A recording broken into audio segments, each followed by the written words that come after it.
Okay, so the different components of intrusion prevention and detection systems. Okay, I'm going to go through a list here, and again, this is more just for your informational purposes than anything, but we have a couple components that you need to be aware of. We have alerts. Now, an alert is a message generated from something called an analyzer, and the analyzer indicates anything that it may deem as interesting, quote-unquote, traffic, or an interesting event has occurred.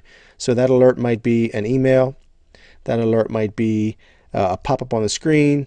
I would say it could be a page, but Doc Brown isn't here with his DeLorean to take us back to 1985, so no one uses pagers anymore, so we'll skip that part. But you get the idea. It's in some form or fashion, it's going to alert us that something has actually occurred.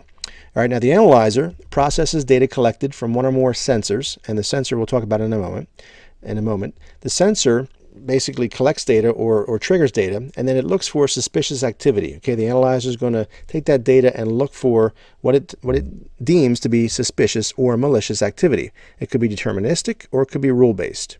All right, so we could just say, hey, if it meets this signature, then it's probably malicious. Go ahead and fire off some type of alert, some type of action, so on and so forth.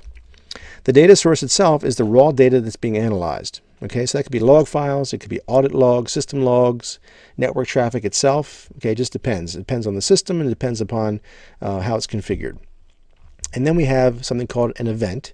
An event is an indication, as you can see, something suspicious has occurred. Okay, it could be malicious, it could be suspicious. Again, it could be a false positive, but in some fashion, the system has determined that this needs further investigation. So that can trigger an alert or a notification. Or if it's confirmed and it actually is malicious activity, then that event would technically become an incident. All right, just for terminology's sake. Okay, so next we have a component called a manager. And the manager is the intrusion detection system console. Okay, that's the piece of software that comes up on your screen, and that's what's used to actually manage the system. Next is a notification, which we talked about a little bit, but that's the process by which the operator, which is someone who's actually working the system here, they are alerted to an event or an incident. Okay, the terms I have listed in orange are the terms we've already talked about. All right, now the operator, as I said, is a user, could be an admin, someone that's responsible for that intrusion detection system. So they're actually actively working the system. Okay, they don't necessarily need to be sitting there. They could be alerted remotely, email and so forth. But there's someone that's responsible for the operation of that system. And then the sensor is a primary data collection point for that intrusion detection system, or the IDS.